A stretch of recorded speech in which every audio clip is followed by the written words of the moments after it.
Well, ladies and gentlemen, welcome back to Foundations of Stocks and Options on this fantastic Thursday evening. I hope all of you are doing stupendous this evening, and I'm ready to get jumping into class number 4. We got a pretty full class tonight, so I'm not going to waste a whole lot of time jumping in here. Tonight, we're going to talk about advanced line drawing. That means we're picking up on what we started talking about in class number 2. So here's our agenda for this evening's class. We're going to do a quick review of support and resistance, and then we're going to look at advanced line drawing, and then we're going to talk about entries and exits. By the time we're done with tonight's class, you're going to understand not only how to take line drawing to the next level, but you're also going to understand how we use line drawing to set up the basic entry and exit for each of our trades. So, as a quick review, back in class number 2, we learned that support and resistance is the price point. Well, support, I should say. Support is the price point where a stock finds more buying pressure than selling pressure, and the buying pressure drives the price of the stock higher, thus creating a bullish situation.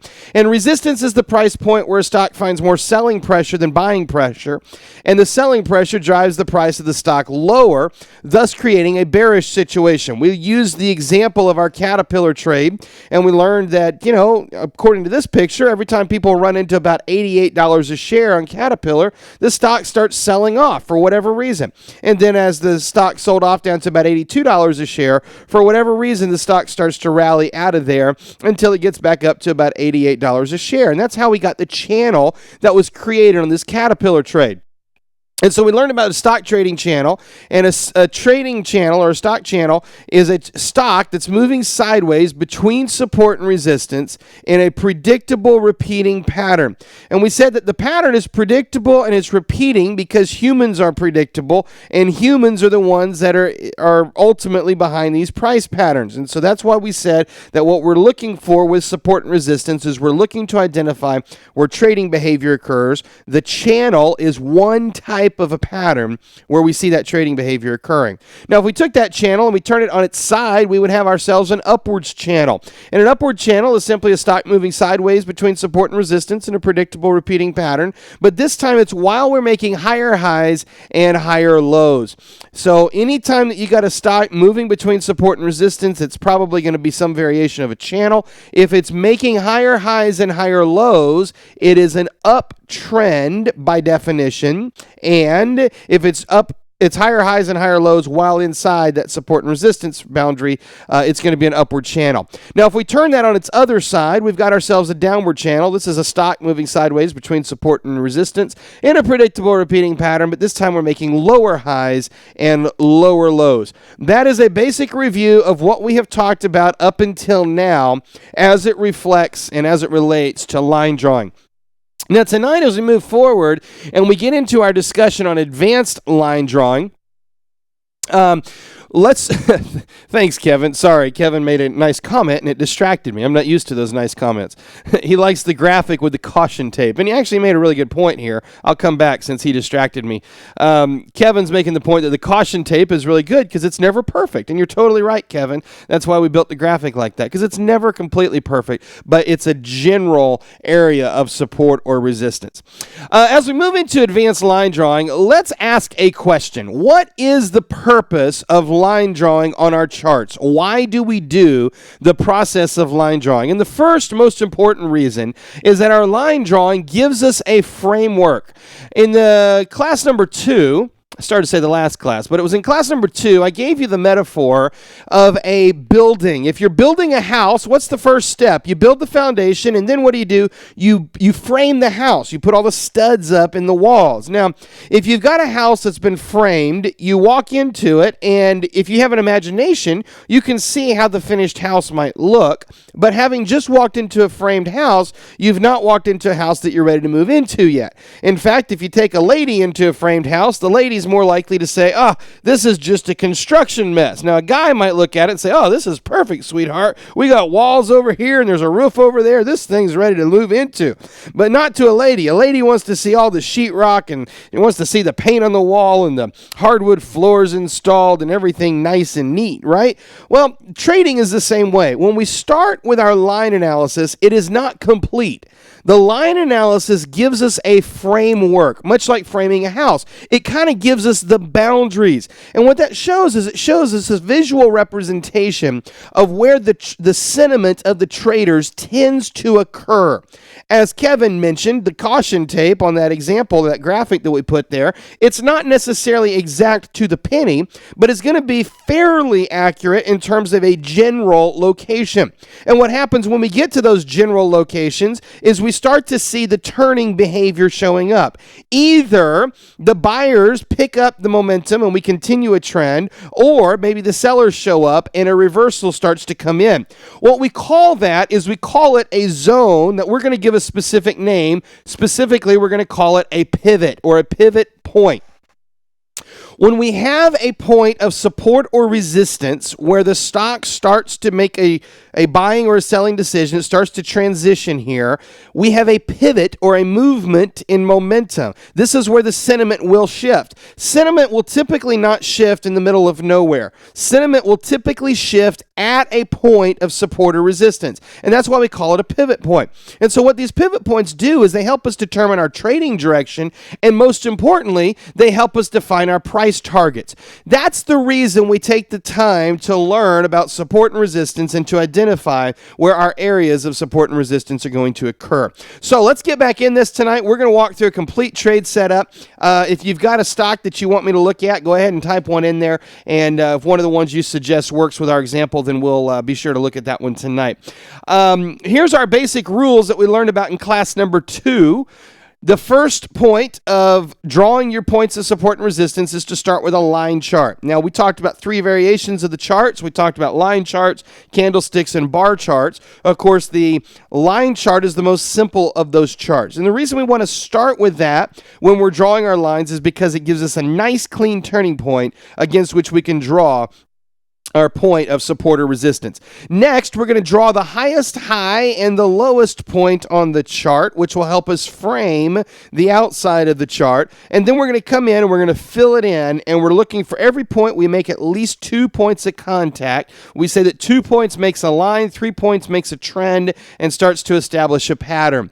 Now, once we've gone through and we've drawn all of our points of support and resistance, remember, we're going to come behind that and look at our candlestick chart to see if we have additional confirmation there. Of course, a price point that has a lot of touches on it is going to ultimately be more important than one that has only 2 or 3 touches. So sometimes you'll see a price point that's got maybe 8 or 10, and you know that that's a really important turning point there. All right, let's get over to Trade Navigator, and I'm going to pull up some charts here. I had a lot of requests that came in just now, so I'll just pull them up in order. Celgene, let's see what we've got here. I think this should be good for our example. It was the first one that came up. This is not one that I've traded recently. In fact, I even have to go get some additional history on this, so let's pull it up. Looks like we got a nice long trend here, which it'll be fine for a lot of our examples tonight. Actually, this will probably work really well. It'll get into some accelerating fan lines and whatnot, so this will be good for our examples. I'll skip around a little bit, but we'll build our basic chart off of Celgene, and we'll have a trade set up for Celgene by the time we're done with tonight. For those of you who are not familiar, if you didn't see the ticker symbol, CELG is the ticker that we're going to be working with. This was requested by Peter. Peter Cole made this request. So, Peter, this one's for you, buddy. All right, let's start the process. Quick review here. You're going to see me toggle back and forth between the line chart and the bar chart and the candles by pressing the B key. Think of B as in bar, and whenever I press that key, it's just going to toggle back and forth. So if you see me doing that quickly, I'm pressing the B key.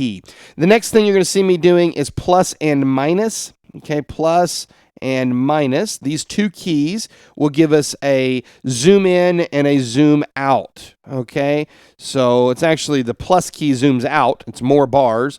The minus key actually is a zoom in, as in you're seeing less time. So that's where those 2 key commands come in. Those will be the primary key commands I use. The third key command I will use is the key command of Control, sorry. Control plus click with the mouse. Control and click, and I'm going to do this with the crosshairs tool, and that will snap that horizontal line into the chart. Okay, so those are the primary key commands I'm using. I'm in Trade Navigator. If you're using TSU Charts, which is also Motive Wave, the key commands are almost exactly the same. The difference is it's command click instead of control click. If you are in TradeStation or another charting software, I do not have key commands for you right now. So sorry, I can't tell you that. All right, the first thing we want to do is we want to basically get our big picture frame on the chart. So I'm going to draw the highest point that we see. Now, normally that would be about right here. You notice that today on the far right here, you can actually see that we had a really high breakout. Let me zoom in since I'm not super familiar with this trade. Let me zoom in and just see what happened today. We had a big bullish candle. It looks like we're up $5 today on Celgene. So that's a breakout, actually. The truth is, by the time we're done with this trade setup, you would have seen that today was a trigger into a new trade. There was some earnings that were released today.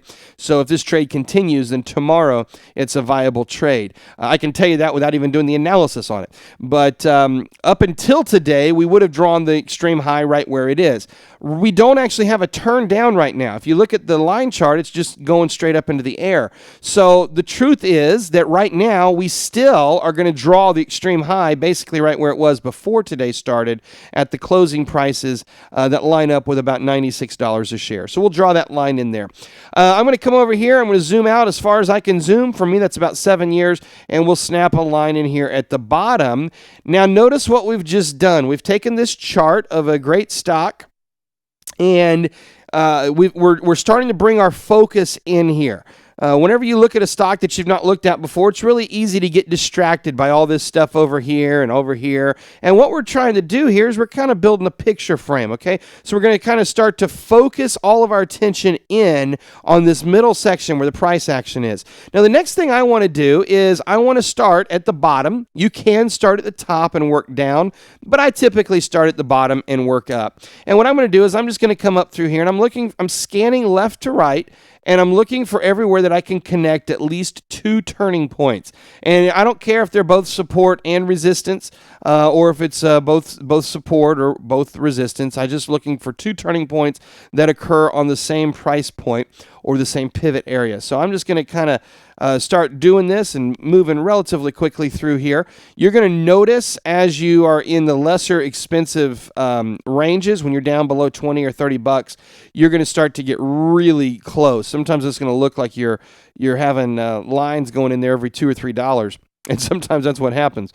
For example, we got some turning points right in there around 27 bucks. It's kind of small. Once you get up here to the $100 range, those lines space out a little bit. So let me just kind of move through here, and I'm just scanning left to right, looking to put some lines in here. And as I do that, I'm going to talk somewhat mindlessly on the microphone so that you can not feel that I stopped talking to you. But I really don't have much to add other than I'm just scanning left to right and making the points connect to each other. Now this one right here, I'm going to scoot it down just a little bit. I'm going to actually draw through this point. Let me show you what I'm talking about. Over here on the left side, you're going to notice that I drew a little bit below this point here to include that point over there. I think that's really going to be where our resistance and our turning points are happening. And if you look over here on the right, you see that we turned right on that turning point twice right in here. So I drew that line just a little bit lower than the actual peak here. And that's because that's where the turns are actually occurring. I'm going to continue moving a little bit higher through here. I've got a couple turning points here around $40 a share, and then we get some big breakouts. So we're going to put a point right here. Even though it looks like there's not much action there, the truth is it took a couple of months of our lives and kind of zigged and zagged right in there, kind of back on both sides of the $50. What this will become in the future is if the stock ever trades back down here, this will become a zone. And so we may as well go ahead and mark it now. We got some support happening right here. We've got some kind of internal pivot area happening right there at $60. You see there's a couple from the bottom, a couple from the top, and then we're going to come up on this little idea right here gets a little bit where you kind of either have to guess or split it. Where you see the idea, let me show you what's happening. You have a peak here and you've got a valley here. They don't quite connect. They're not exactly the same turning point, but they're close enough, and you can see that the price action was intending to rally to that point, pull back, broke out, and it sold off to that point. That's what the price action was doing, but it just didn't quite make it to the line. This is a place where your candlesticks become very beneficial. And if I flip over here, you can see, there was actually a gap. And the first point that we've got right over here, we actually traded slightly above it. I'm going to shift this line right up to the tops of that, and that coincides with the bottoms of these other points.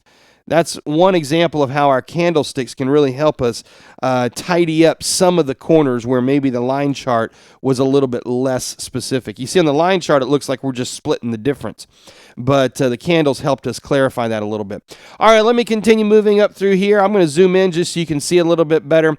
And since I've only got the price action on the right side here, and I do have some turns happening right there.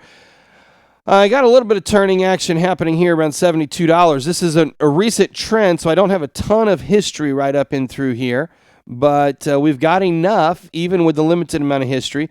When you get into an area like that where you've got a lot of turns back to back, I just call it congestion. And a lot of times we're going to want to try to avoid congestion as much as possible. Get one there at $90 a share.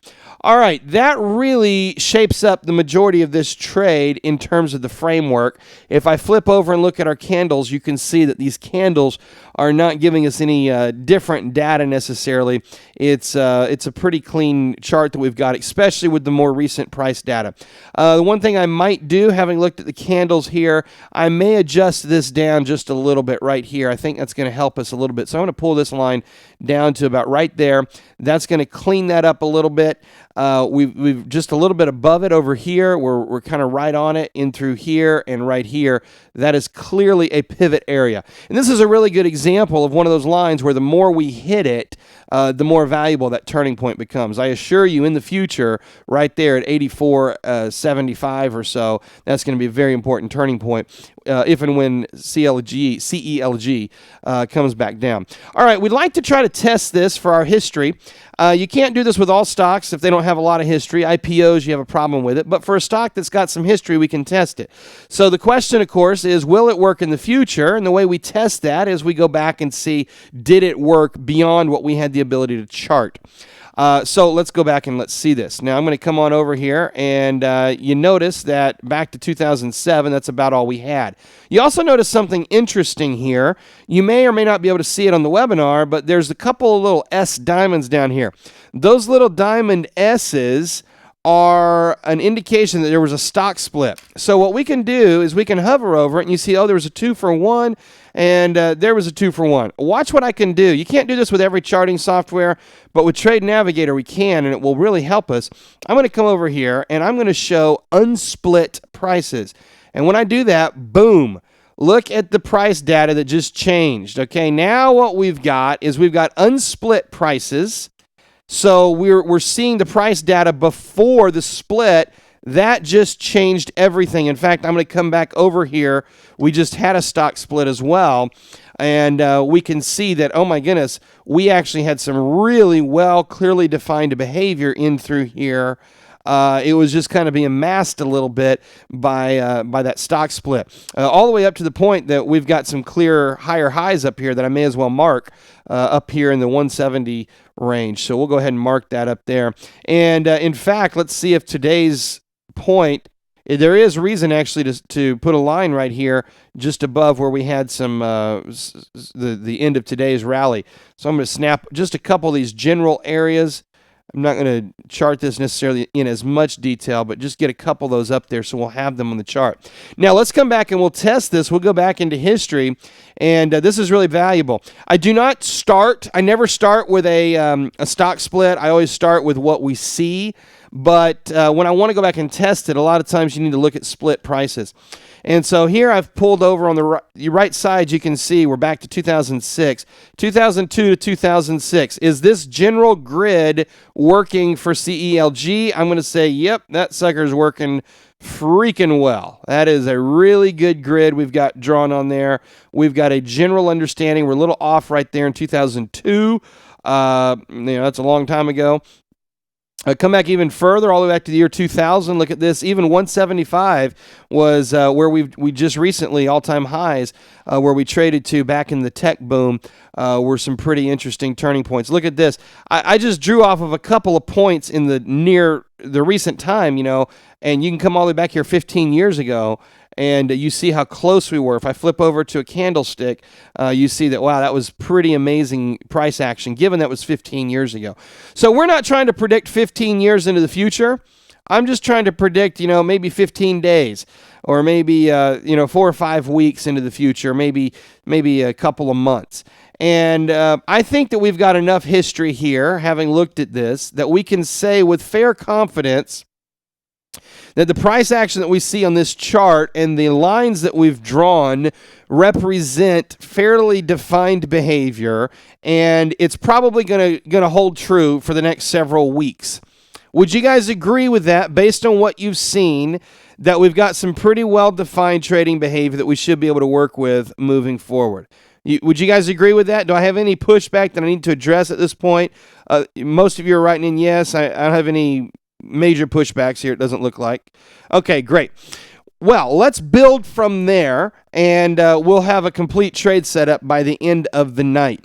So what you've just seen is you've just basically seen a review of what we learned in class 2 in terms of charting your stock and building your framework. I wanted to go through that together again with a stock that I don't look at often, so you can see how we can pull this together from scratch, which is how most of you are going to be putting your trades together. Now, the next thing I want to teach you about is the trend line. A trend line is simply a support or a resistance that's moving at an angle. That's all a trend line is. In other words, it's a diagonal support and resistance. So we already understand now horizontal, sideways moving support and resistance. All we're going to do now is we're going to say, let's turn that at an angle, and we can have a diagonal line that represents trading behavior, and we'll call that a trend line.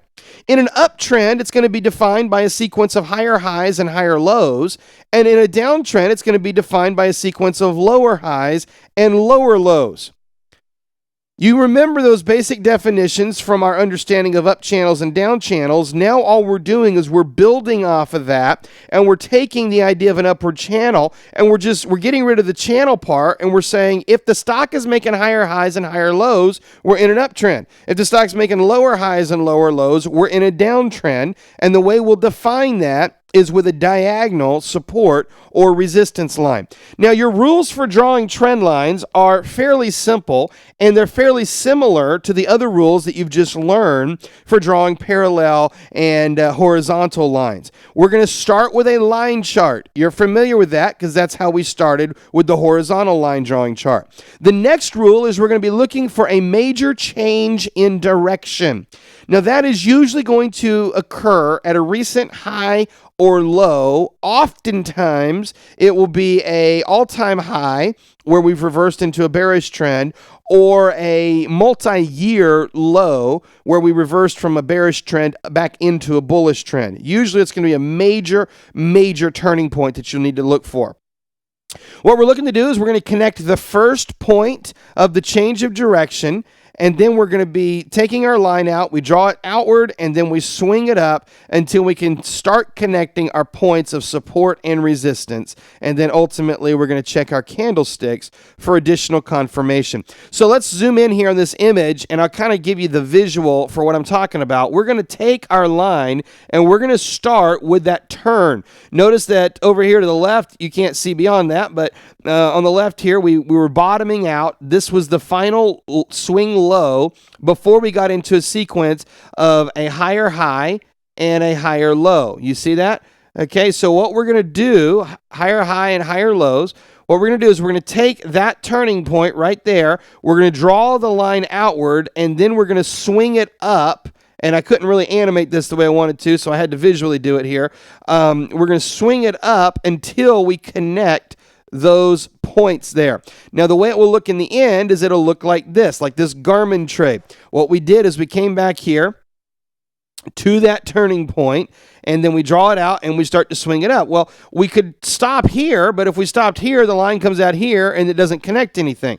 If we came all the way up into here, well, you start to cut out all sorts of price action. Well, it turns out that if we stop right here and here, Well, that establishes the trend really well, and when we click over to our candlesticks, boom, it confirms it just absolutely perfectly here, including this intraday swing low. We got a touch right there. We got a touch right there. We're right on it right here, right on it here, right on it here. In other words, we have found the primary angle of the trend. You're going to need to dismiss a few things like this right here, but most of the time, your trend will get defined, and it will be very well defined in the angle of the trend. And once you establish and once you find the angle of the trend, you are set. That trend will stay in place for a long, long time.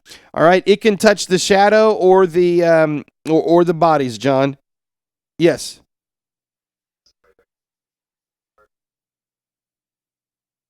You should be seeing my chart. I'm seeing it on my computer. Garmin? You're seeing Garmin, right? It's it Yeah, we're in the slide. Yeah. We're in the slide. My monitoring computer has kept up. But perhaps okay, Tim's telling me that I'm saying here a lot and my pointer's not there. Okay, perhaps I've got a little bit of lag. I'll try to be more specific in my descriptions. Will that help you guys a little bit here? Kevin says I'm doing great. Thanks, Kevin. I appreciate you. I'll send you a gift certificate for Applebee's or something. All right, let's continue. So you've seen how I was on a roll, and then Kurt showed up. Where was I at, Kurt? I'm so confused now. Let's look at the next chart. I think we've seen everything we need from Garmin. Let's look at a downtrend. This was on First Solar, and if you look up here, Tim, to the far left, just before March 2011, where I've circled on my chart, but it does not look like my monitoring computer has caught up. That means I must have a huge delay. Oh boy. I just had about a 15-second delay between my audio, what I'm saying, and my screen. Is that what you guys are experiencing? You experiencing that kind of lag? Wow. So I need to yell at Comcast a little bit. So sorry about that. Okay, all I know to do is to be more descript and maybe talk slower. If you look over here on the far left, which I think is on the screen now, I've circled it in red, you have that turning point. And you notice how I've come through here and I've drawn the lines to connect these recent swing highs. You see those recent swing highs in there? And now if we flip over and we look at our candlesticks, watch what happens. It just tightens the whole thing up. Now I do want to circle an area in here, July 2011. And if you can see that, you're going to notice how that whole area was above the trend line. Sometimes that happens. It becomes a little bit annoying, but if you can look through the trend, you'll be able to see that there is a specific kind of area where you've got a line that's going to connect the majority of those points, and that's going to be your angle of the trend. Okay, is that making sense? Looks like the lag is doing a little bit better now. All right. Let's get over to Trade Navigator and let's see how well this stuff will track along. Sometimes maybe we just get some slow internet. It's the neighbors. I'll blame the neighbors. They're all streaming Netflix and it's messing us all up here. We'll blame Comcast. All right, so what I want to do is I want to zoom back out because remember, to find those turning points, we got to find the beginning of those trends. We're going to flip over to our line chart, and we can really establish and find the first angle of trend having started back here in 2009. Now, if I draw this in here, it's not going to look like it worked that long, but I'll still show you how it works. We're going to start in 2009. Now, notice I'm going to pull my line out. I'm going to swing it up until I start connecting turning points. This part of the trend only went for a while. And then you notice what happened is we started accelerating out of there. But I just drew a line, and I'm going to circle the points that I'm touching here. I got 4 points that are drawing that trend line. That is a long-term angle of the trend that we can look at here. Now, if I flip over and look at our candlesticks, our bars in here, you're going to notice that it does not give us any non-confirming information. And in fact, it's really hard to see. But right in through here, I actually have 3 points that are right on that line that helps to confirm the angle of that trend. And right in through here, it helps confirm it as well back in January 2011. So we see the way that that angle of the trend is starting to shape up. Now, over here, you're going to see something in just a minute. I'm going to teach you about fan lines, and we'll see how this trend took off at a different angle. But based on what we see right here, that is the angle of the primary trend as it was established at the last major turning point back in 2009. Okay, the tool that I'm using, Robert, of course, I'm in Trade Navigator, but the tool I'm using is this trend line tool over here. It's the blue line with the red line extending out of it over here, and it says trend line on it. Okay, that's the tool that I'm using, Robert. Okay, let's get back over here and learn some more principles, and then we'll learn about fan lines in a few minutes here. When we talk about the trend line, you may notice, or you may have noticed, that I drew a specific trend line. I specifically drew the support line. Did anybody notice that? And I did not draw resistance. Why? Well, in a trend, there's one line that's going to be more important than the other lines. And in an uptrend, that line is going to happen to be the support line. That's why I drew the support line on the Celgene trade, because it was an uptrend. And so I need to define the uptrend. In a downtrend, it's going to be the resistance line. Were we charting a downtrend, which we were not, but if we were charting a downtrend, then we would have been drawing the line from the top down as a resistance line. So you need to remember that when we're drawing trend lines, you don't necessarily have to have both the support and resistance. You only need one. One is more important than the other. In the uptrend, it's going to be your support line, and then a downtrend, it's going to be your resistance line. Now, here's what you need to know about that. It is very important. It's so important that I refer to it as the control line or the primary angle. The primary angle is an important concept. You don't need to use the terminology necessarily, but you do need to understand the concept, because we're dealing with the primary angle typically of the primary trend, which when we get into level 2 and you start understanding multiple levels of trend, you'll understand exactly what the primary trend is. But I'll just give you a quick insight that the primary trend is the big picture multi-year trend. And so if we can establish that primary trend, we're establishing that primary angle of that trend, we can probably ride that line for a long, long time into the future. And that'll be something you want to understand and you want to see on your chart. Now, the question might be coming up, what about the other side of that? What about the resistance or the support line and the other half of that channel? Well, first of all, not all trends end up being part of an uptrend or a downtrend channel, but when they do, let's just refer to that extra line as the range line. What that range line is going to do is it's going to kind of establish the range of the swing. Okay, so whenever we have a trend does not go straight up. That does not happen. In the real world, trends trade up, they pull back, trade up and back. And that's kind of a range, okay? And as we start to establish that range, that upper line in a uptrend and the lower line in a downtrend really becomes kind of a range line. It's helping define the range. And so in an uptrend, the resistance line is the range line. You can still call it resistance. That's a completely appropriate terminology.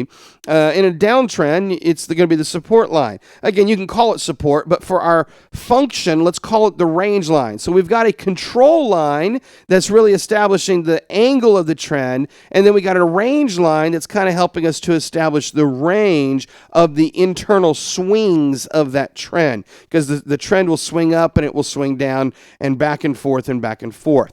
Now, here's what you need to know about range lines. First of all, they need to be parallel. You don't just go randomly draw a range line.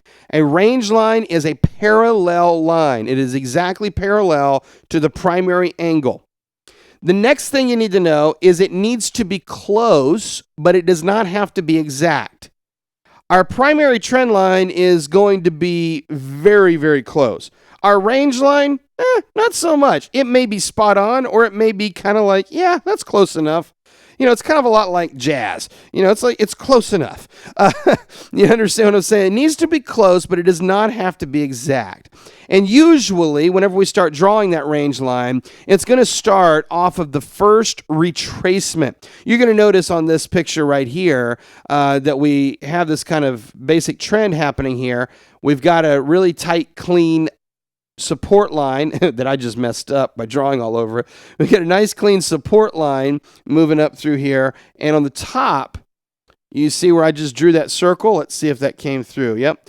That is the first iteration. That's the first cycle. That is normally going to be the first boundary that sets and helps to establish that range of the swing. Let's come over here to a more real-world example. This is our Garmin tray, and so we've already drawn that support line. We did that a couple slides ago. Now what we're going to do is we're going to take that support line, that upward trend line, and we're going to make it a parallel line and slide it up to the top of the swing. Now watch what happened here. This whole area, suddenly we just started to put this trend into a range, and it looks a lot like a channel. It's not a perfect channel, but it gives us some boundaries. And in fact, if you were looking at that with one of the indicators that I'm going to be teaching you in a few classes, the stochastics, you're going to find that would just be giving you incredible signals right here, because it's really establishing that range, and you start to oscillate back and forth between that support and that resistance. Okay, that's pretty cool, isn't it? Now watch what happens. I'm going to flip over our candlesticks, and boom, you're going to notice that, wow, right at the beginning, that range line was actually getting a lot of clear indication from our candles. A couple points that we, jumped right out of the trend, but for the most part, we were staying right inside that boundary, and we've got a lot of great confirmation that, yes, number one, this is the angle of the trend. Number two, I've really tightened up and clearly established that trading range. Now, I want to comment on Christy's comment. Christy says, wow, the candles really tell us a lot. The candles are confirming, Christy, but here's what I want to challenge you. If you try to draw your lines strictly off of candles, you're going to get them a little bit cattywampus. The turning points of the line chart are much cleaner. And consequently, you can typically get a cleaner line drawn off of the line chart than you can off of a candlestick chart. Notice how clean this upper section is between October and November. You see that? And so, these nice clean turning points make it easy. If I flipped over to my candlesticks, you might be accidentally trying to draw off of these upper shadows and missing that nice clean turn. So I want you to start with the line chart, and then we're going to use the candlesticks, Christy, for additional confirmation. Does that make sense? Yes, the candles give us a lot more data, but there's a process for drawing clean lines that will work well. And I know I go back and forth with beginning students on this all the time, and I did it too when I was a beginning student. I was like, yeah, I think I can just do this on the candles. And then one day I really compared charts that I had drawn off the line charts versus the candles, and I was like, yeah, never doing that one again. Yeah. All right, so I hope you guys can see how clean that is. Now, Christy, what do you think's going to happen if you're trading along and you've got your trends established, and suddenly the stock breaks outside of those boundaries? We've drawn these nice clean boundaries, and Christy, suddenly the stock breaks out. What's going to happen? Well, what does that mean? Does it mean that this stock is unpredictable? Does it mean that the people trading it are stupid? Does it mean that we got a new trend, says Robert? What do you guys think it means? Christy suggests we need to watch it. Well, Christy, what would happen, maybe you've seen this happen, if the stock breaks out, maybe in a horizontal situation, it breaks above resistance, and then it pulls back down? Have you ever seen this happen, where a stock breaks out of resistance, and you think for a moment that there's no pattern behavior, and then it pulls right back down to the same area, bounces, pulls right back down? This is a concept that is as old as technical analysis. And the saying goes like this: old resistance becomes new support. Old resistance becomes new support. What happens is whenever the stock breaks out of the range, typically a new range gets established. So what happens is we break out of that resistance, that old range line. That old range line now becomes the new control line.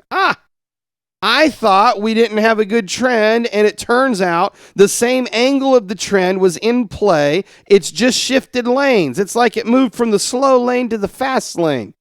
And suddenly all that trading behavior can start to line up, and you can stack it all up from trading lane to trading lane. That primary trend angle, more often than not, is still in play. It's still there. It's just shifted a little bit.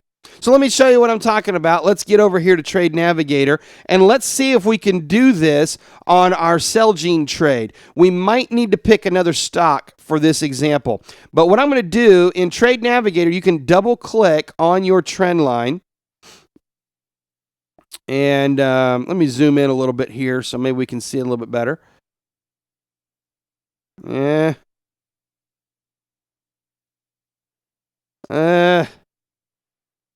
I'm not liking the way this is looking here. I think we might just have to see it in small view. All right, so we're gonna. I double click on this trend line, and I'm just gonna slide it. That parallels it, gives us a parallel line. I'm gonna slide it up, and there, boom. You can see I've really kind of established now what the range is for Celgene. This kind of is the range of this slow-moving trend at that time. Now, the trade broke out of there. The trade broke out, and it took off at new angles, and I'm going to have to get into my discussion on fan lines to show you that. Let's come back to Celgene. Let me try to think of one of these that has been in some really nice trading lanes recently. I think Hess, maybe. I don't have that one drawn in there. Let's see. I should have had one of these prepared. Usually I pull up an example and it just fits perfect.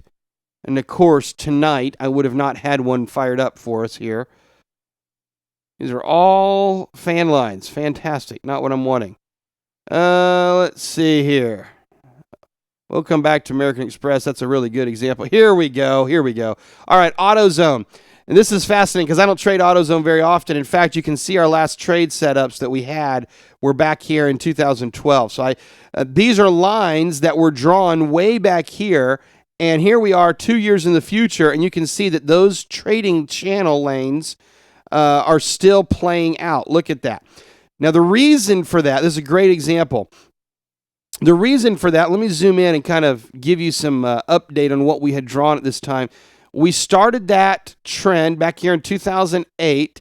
There was the angle of the trend, and it got established. But what you noticed is, wow, that trend kept coming down here, which was below that angle. Well, if we drew the trend from there to there, we never had anything lined up. We were able to establish the angle of the trend, and I'm going to zoom in a little bit, even though we're back here in history. Come on, chart. Scoot over.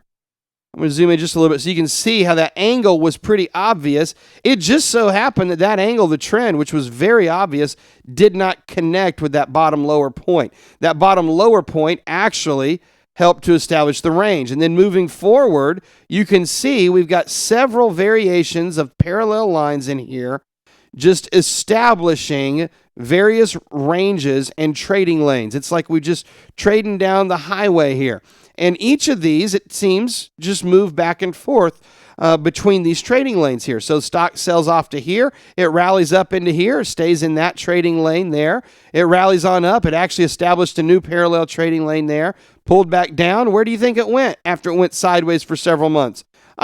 We got back into our trend right over here. And this is one of those things that will drive a trader crazy until you see it. Once you see it, it makes perfect sense.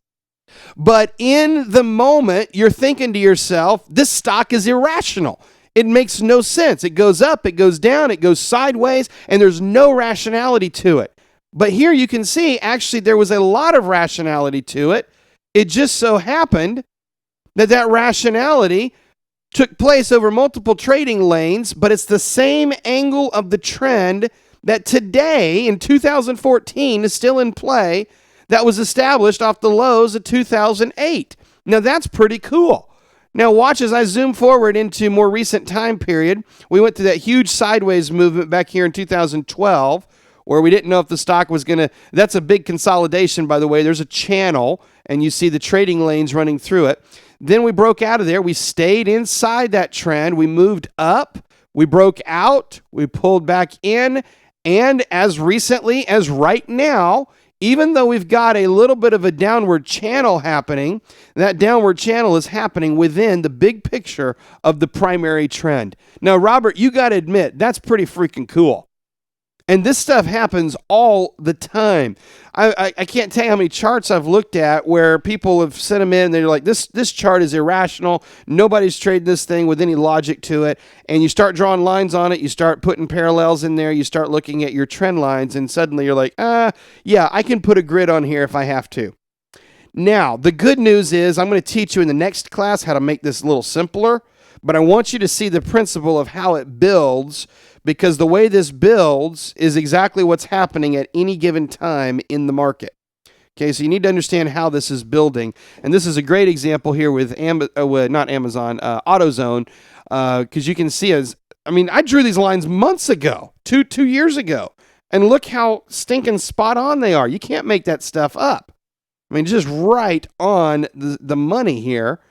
That's when you know you've drawn the right line. And those trend angles have been in play for months. And the reason I know that I drew these 2 years ago, my last trade setup that we've got marked on here was back in 2012, and I don't have any lines above $400. So I've not been charting this stock. I've not been keeping it up to date. Okay, that's pretty cool, isn't it, Robert? All right, let's come back to Celgene, and we'll come back over here, and we will finish this thing off. Let's learn about our fan lines. The fan line is a concept. Most of the time, you want to have a nice parallel trend. You want to have nice, clean trend lines, and they stay parallel. That's most of the time. Sometimes it doesn't happen. And the fan line is usually the culprit. The fan line is a result of varying angles of what we call acceleration and deceleration. Acceleration and deceleration. Just like your regular trend lines, just like your regular sideways moving horizontal lines, old support becomes new resistance, old resistance becomes new support. Just the exact same way. You need to know that fan lines occur more frequently in a bull market than they do in a bear market. And there are two types of fan lines. We have acceleration lines and deceleration lines. Accelerating lines and decelerating lines. Now, let's break each of these down. The accelerating lines are going to occur when the trend is becoming steeper. It's becoming a more intense trend. It is speeding up. It's accelerating. So when the trend is becoming more steep and accelerating, we end up with an accelerating fan line. The trend angle gets established, and then what will happen is the stock just takes off and it establishes a new trend angle. We normally see these in an extreme market condition, usually a bubble or a very, very optimistic market condition, more frequent in bull markets than bear markets. When the line is finally broken, the next support will be the previous angle of the trend. Let me zoom in and show you what I'm talking about. Notice on this trend line here, notice how we rallied out, we pulled back, we bounced, boom. There's the first 2 points. Then we rallied out, we pulled back, and we bounced. Boom, there's the next one. We got a nice trend. You get all excited. Robert does a little dance in the street, and he's like, I finally established my trend. And then the unthinkable happens, Robert. The stock runs up, and it pulls back, and it runs up, and it pulls back, and it's not making it to your line. And you're like, I can't believe this stock never makes it back to my line. But if you just chill out a little bit, look at where it deviated, and you can usually draw a new line up through there, and that becomes a new angle of the trend. You see, the trend didn't break, it just accelerated. And it's about the time that you can draw that line that the whole thing starts to happen again. It runs up, pulls back, runs up, pulls back, and you're like, I can't believe it never makes it to my line. And in probable reality, it's accelerating again. Now, this can become frustrating in the process of when it's actually happening because, you may be expecting it to pull back to your support line and you're thinking to yourself, I keep missing all of my buying opportunities because you're trying to buy at support. But, the truth is it's happening. And you need to be able to recognize it when it starts to happen. Now, here's the more interesting thing that's happening. Once you start to see the accelerating fan lines, there's going to come a point where it cannot sustain that trend. Apple Computer in 2012, completely unsustainable. You can't do it. Celgene. Parts about Celgene recently, not recently, but during that big run-up, were unsustainable. It had to correct. Tesla recently, unsustainable. It has to correct at some point. And so you know that these things are going to come at some point, and when they come, it's going to start by looking like a break in the trend line. Where do you think it goes next? That highest angle of the trend, unsustainable, boom, it comes down to the previous angle of the trend. What if that trend line breaks? Boom, it comes down to the next previous angle of the trend. Now, you just learned something that gives you a big edge, Robert, because most traders will not be aware of that. Most traders are so short-sighted that they would never have even seen the bigger picture trends. Most traders would have drawn the short-term trend and it broke, and they're thinking, this is a reversal. It's probably a reversal for the ages. In reality, if you step back, you may recognize that, all I did was I sold off to a preceding angle of the trend. And if that breaks, all I did is I sold off to a preceding angle of the trend. It is more difficult for the long-term primary trend to reverse than anything else. You will see intermediate trends take off and correct and take off and correct. You'll see minor level trends go up and down constantly. The primary trend does not change that often. It only changes usually every 2 to 5 years. And so once you've established a primary trend, it takes a lot of work and a lot of momentum. It requires a lot of momentum to actually reverse that trend. We assume that a primary trend is in effect until it's given clear, definite signals of an absolute reversal. So, Robert, if you can identify these new accelerating angles of the trend, you're going to have a real step ahead compared to some of the stuff that you've been working with. Let's look at this in a more realistic angle. This is a CMG, Chipotle Mexican Grill, and you can see the angle of this trend got taken off here in 2009 after the big sell-off. We started to draw that out, and like many stocks during this time period, it took off at a new, sharper angle. And you see that. And that trend line has been in effect now on this chart for 2 years. We need to go look at a more recent chart to see where we landed, but probably it has continued on forward from there. It's a very typical accelerating fan line, and both of these angles were sustainable for a long term. We could have drawn another one right in through here between November 11 and May 2012. That's another line we could have drawn, and you see how whenever that line broke, in fact, let's just do that. Let's draw that line in there. Okay, and notice what happens when that line breaks. Where does it go back to? It goes right back to the previous angle of the trend. You see how that works there, Robert? Edmund, are you seeing that? Can you use these lines as price targets, asks Edmund. Edmund, the answer is absolutely. Abso-freaking-lutely. That's why we do it. All right, now watch something else that happens. This is cool. You're going to like this one, Daniel. Now, take that new angle. This is an accelerated angle now. The initial angle of the trend was a little bit slower, but take the second one here, and let's duplicate that parallel line. Watch this. Vroom. There it is. We've got now a trading lane, and it turns out we've got a couple of them happening on CMG. So here we're actually getting both techniques on the same chart where it starts to really work together. We've got an accelerated angle of the trend, and now we got that new angle of the trend happening, and it's happening within trading lanes. Okay, so that's pretty cool, and that was a good example that I could pull in here for you guys to look at. Let's learn about the decelerating fan line. The decelerating fan line is the opposite.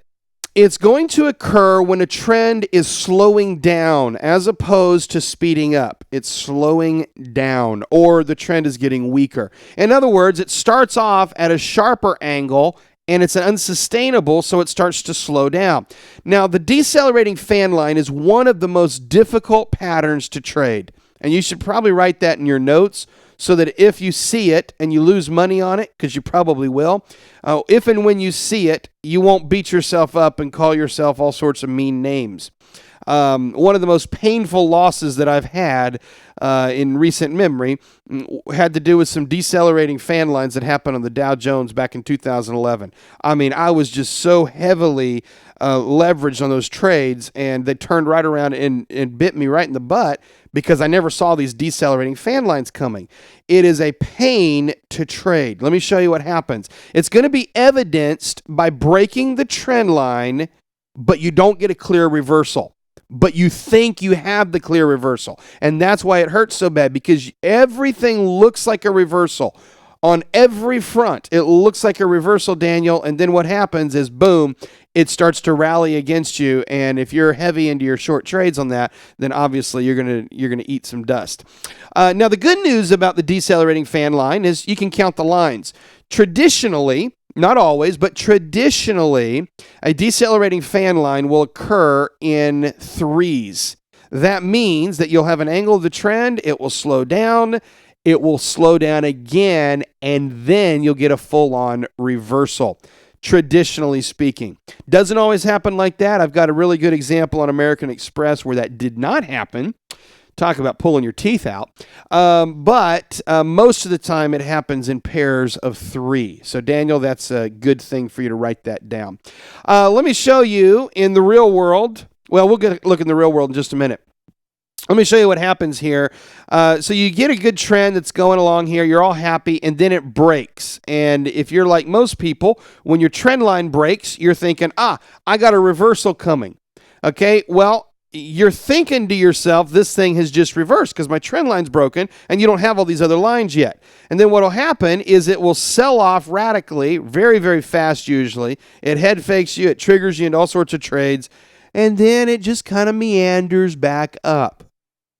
And you're thinking, correction. Yeah, it's going to tank now. And higher high, higher low. Are you serious? You got to be, come on.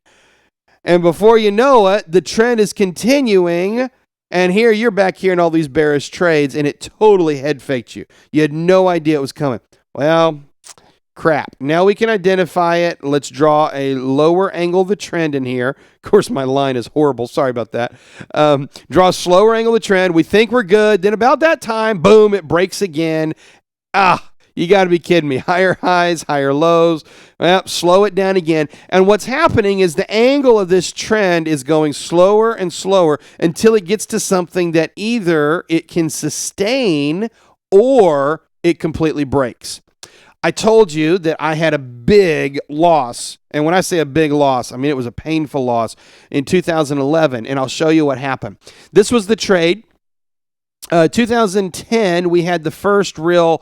Well, I say this. We may be in a third one right now. We'll talk about this in just a minute. But according to this chart, what you see is we had the first angle of the trend established here and up into here. That's a clear angle of the trend, no questions asked. Well, that trend line reversed. It broke. We had every reason to believe the trend was reversing in 2011, and I was very heavily leveraged in bearish trades here at this time, and it sold off, and boom, it found support. And look what happened. I mean, talk about the head fakes. It even broke that one for a brief moment. And then higher highs. And you got to be kidding me. Higher highs and higher lows. Now, look how annoying that is. In reality,